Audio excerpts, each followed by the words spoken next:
So I decided I needed to do a preamble to my talk today. Because, it's really important for me in my life to be real, to be authentic. And so, especially when I stand up here and speak to you. And so this week, as I was thinking about my talk title that I decided on about a week ago, The Meaning of Holy, I thought, oh my goodness, how pretentious is that? How pompous. Kind of sounds like I know the answers to everything, doesn't it? And so I thought, I don't know the answers. I'm just learning the answers. I'm deepening and growing in myself. And I am on this crazy learning curve right now that has really taken me into the meaning of what holy is for me. And so, because I don't know the answers, what I decided I would like to do is I would like to change the title, if you will, to maybe contemplations on the meaning of holy, or possibly random thoughts on the meaning of holy, because this is just about my thoughts. This is about the process that I've been going through in the past little while.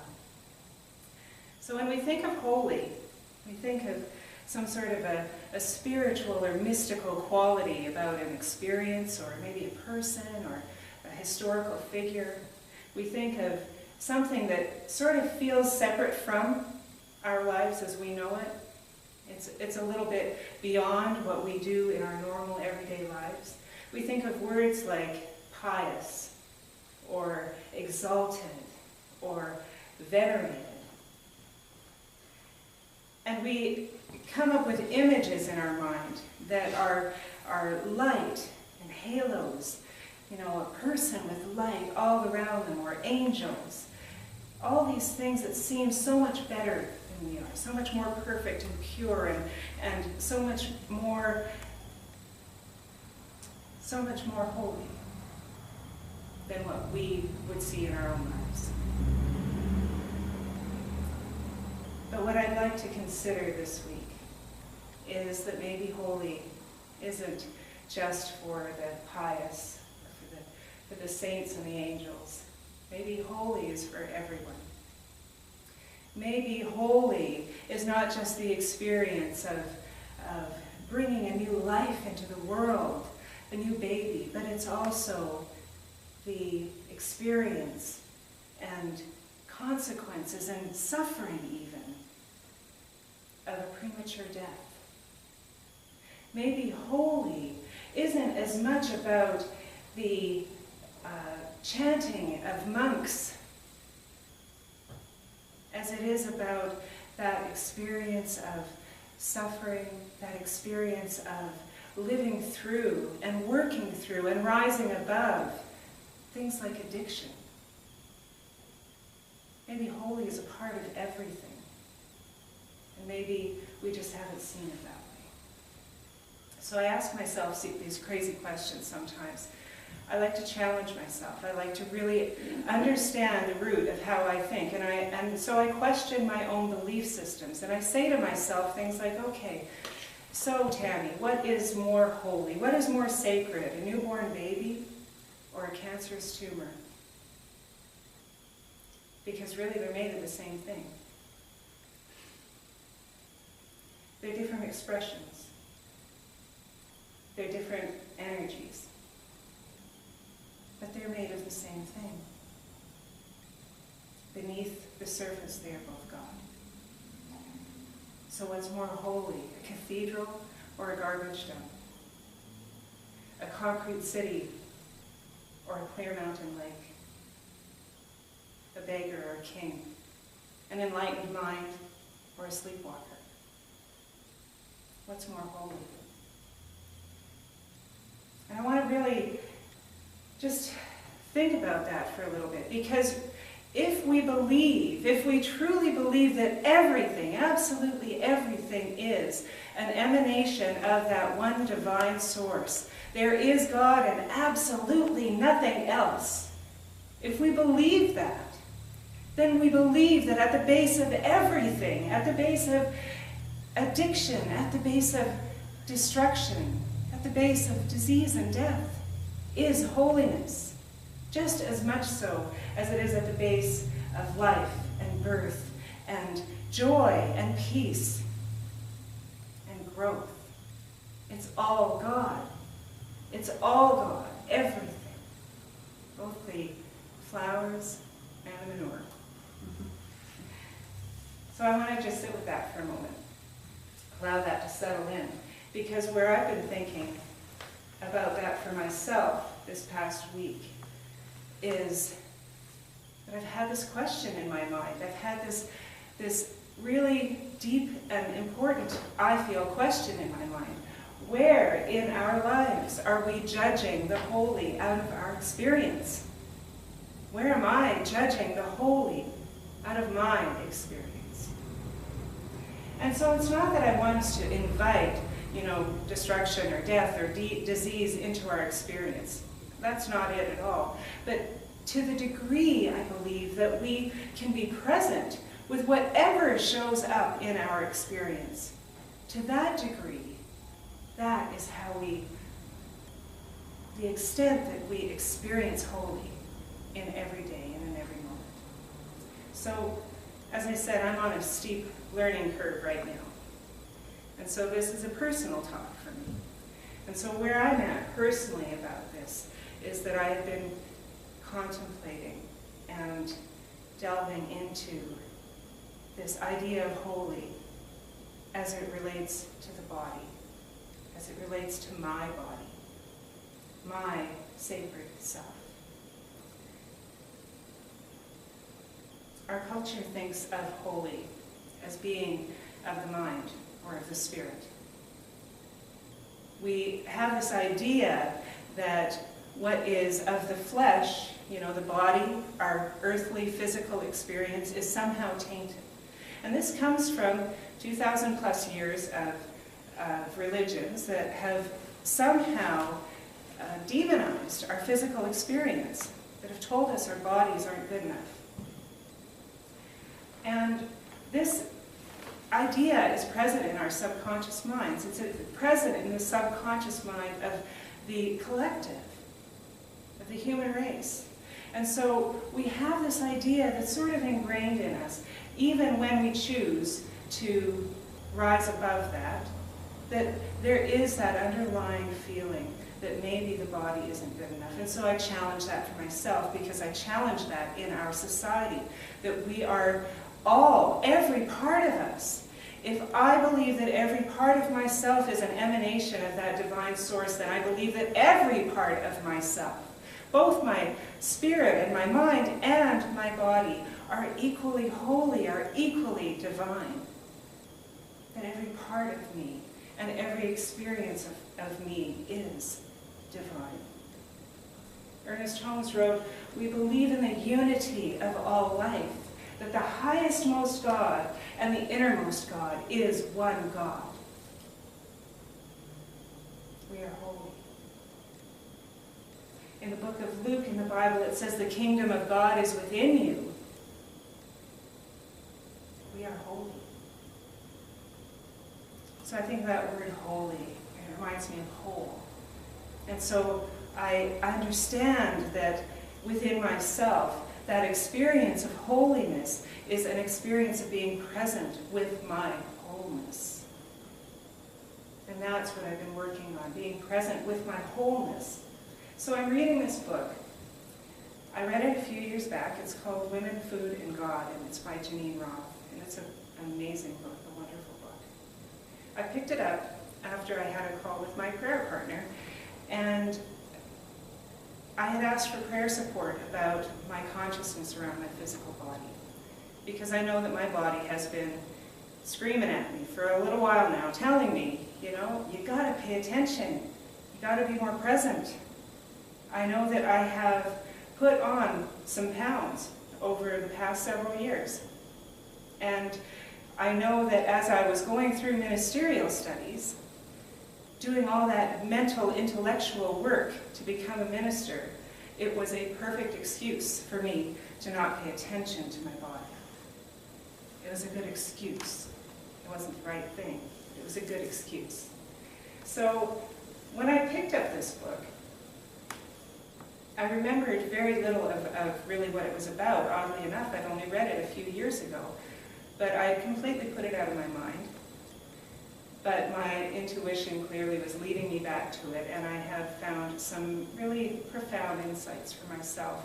And again, what I'm doing is I'm challenging my own belief system. Because the first thing that I noticed about my belief system is that I sometimes look at my body as just this clay and water kind of lump that holds my consciousness and carries it through life. And, you know, this is a very Western idea. We think of our bodies as the vessel, but it's the contents of the vessel, the spirit, that is so very precious.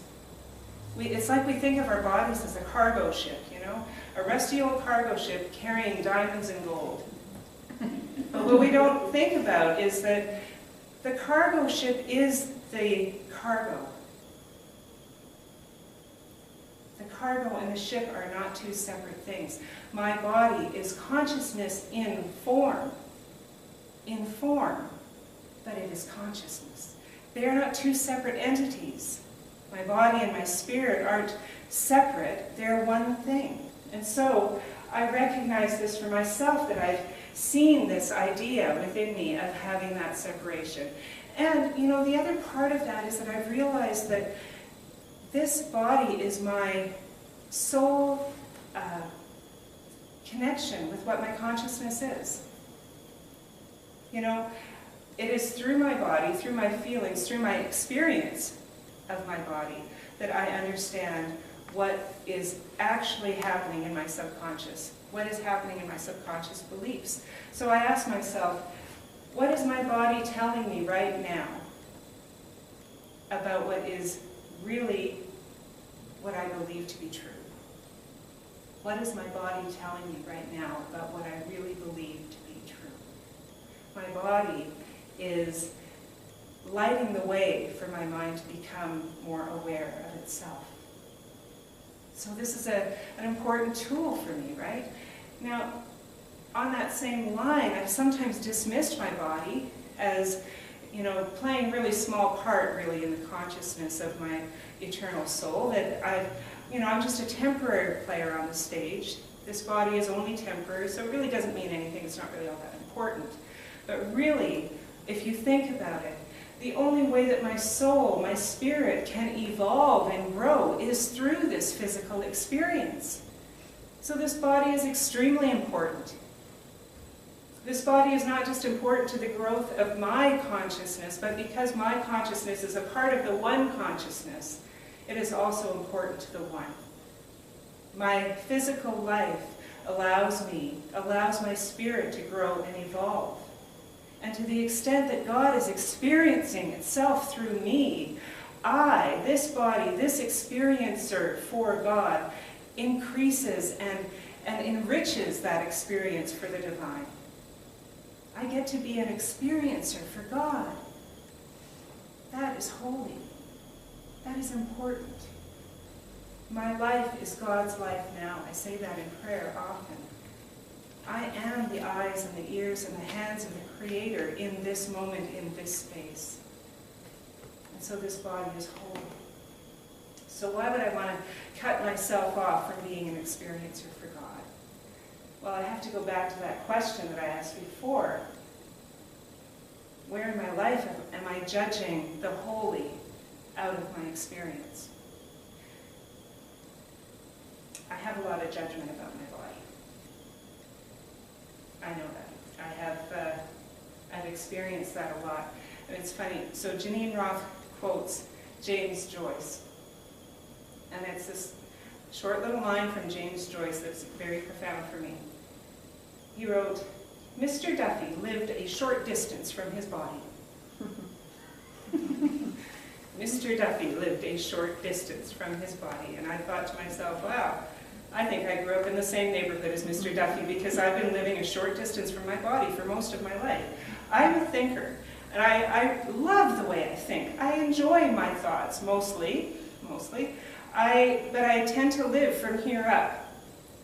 I tend to disembody myself and go through life in that belief that I am, a walking, talking head, really. And so while I have chosen to not always be on speaking terms with my body, and I'm relearning now to be present with that part of myself, I recognize that this body that I am in is the gateway to my experiencing of the holy. If you think about it, we can't experience anything in this lifetime without a body. This is our gateway to all experience. So if I choose to experience the holy in my life, then I must do it through this body. I have spent almost my entire life looking for an experience of the holy in every day. This is why I became a minister, believing in the sacredness, knowing the sacredness of all life. And it's just dawning on me now, in a deeper way, that I cannot experience the holiness in life until I fully experience myself.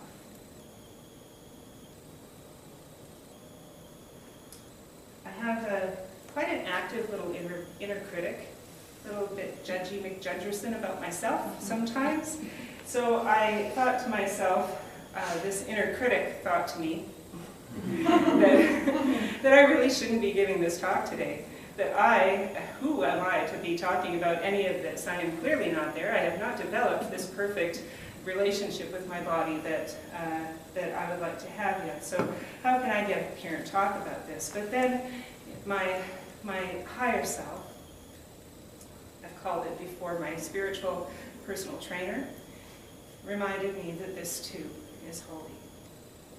That even this uncomfortable standing up here speaking to you about something that I don't think I know very well yet, this is holy. This is God. Every messy little bit of it. And wherever I'm at, I am a work in progress. And we all get to be a work in progress. And isn't that a wonderful thing?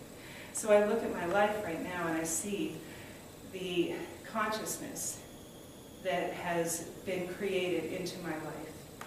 I see what is in my deep consciousness, what is in my belief system. I see that in my experiences, I see that in my body. And it's kind of fantastic. This is a creative wonder. Look at what I did. I created this. I created myself. I created this experience for myself. How powerful is that? And the good news is I'm not done yet. I get to do more. Isn't that wonderful? This thing that I am learning about as I move through this experience of food and God and understanding that deep sacredness within myself, I recognize that I will never shift and grow my consciousness by berating myself for not being good enough. That is an assault on the holiness that is me. It's damaging, and it's never helpful. What we resist persists. And so if I am at war with my body or with my consciousness in any way, all I'm doing is adding energy to, and therefore increasing that which I am looking to change. So the only way to begin to shift any situation and the consciousness that's given rise to it is by being present with it. Just by being present with it. By lovingly having some curiosity about what's really going on here. What's really at the base of this. And then by allowing whatever emotions come up to come and go, be released. It's about being loving, even to those uncomfortable and messy bits of our lives. There's an exercise that Janine Roth teaches her students, which it's very simple, and I found it to be very powerful. And all she does is she says you take 7 breaths. So you breathe in, and on the out-breath you say 1. And you breathe in, and on the out-breath you say 2. And you do that 7 times, so that breath takes you into a place of being present with yourself. And then you focus on your belly. That very spot that those of us who've disembodied ourselves do not want to look at. You focus on the belly. And the reason why we focus on the belly, why that's so important, is because firstly, it's the geographical center of your body. And secondly, it's the energy center of your personal power. So you bring yourself back into contact with your personal power as you pay attention to the physical sensations and pay attention to what emotions you're holding on to in that area. So you bring yourself back into loving communication with that body, that beautiful and sacred, divine outpicturing of God that is you, by just simply being present. Centering yourself within the center of your body. It's a beautiful and amazing thing. And you do this without judgment. You allow yourself to be loving and compassionate no matter what arises, because this body is telling you something. It's telling you what's in your consciousness. And this is a very important step in learning to trust the divinity that you are. Learning to trust that you are the divine in life, that you are the divine in your body. And so Janine Roth talks about the relationship with food as being a powerful metaphor for our relationship with the divine in our lives. Beginning to truly trust that divine within us shifts consciousness in all areas of our lives. So it doesn't just shift your consciousness about your body, it shifts your consciousness about your relationship with you, and then your relationship with everything else, with the people in your life, with your money, with your job, with your purpose. It changes everything. So this idea is that we make this journey now to embody this holiness. So that's where I'm at. I'm journeying into myself to not just think about the holiness, not just have it in an intellectual way, but to embody it, to bring it into myself, into my body in every way, to understand that my body is holy, and that how I nourish it and how I cherish it is a reflection of the relationship that I have with the holiness that is within me. We are each whole and holy. We are each an outpicturing of the divine. We are individualizations of that divine source. So we experience the holy within our lives, within each moment, to the degree that we believe in and experience the holy within ourselves. So I encourage you to nurture that light of holiness in yourself, as I will be doing in myself, as I am doing in myself. Know that you are perfect, and you are beautiful, and you are sacred, and you are loved.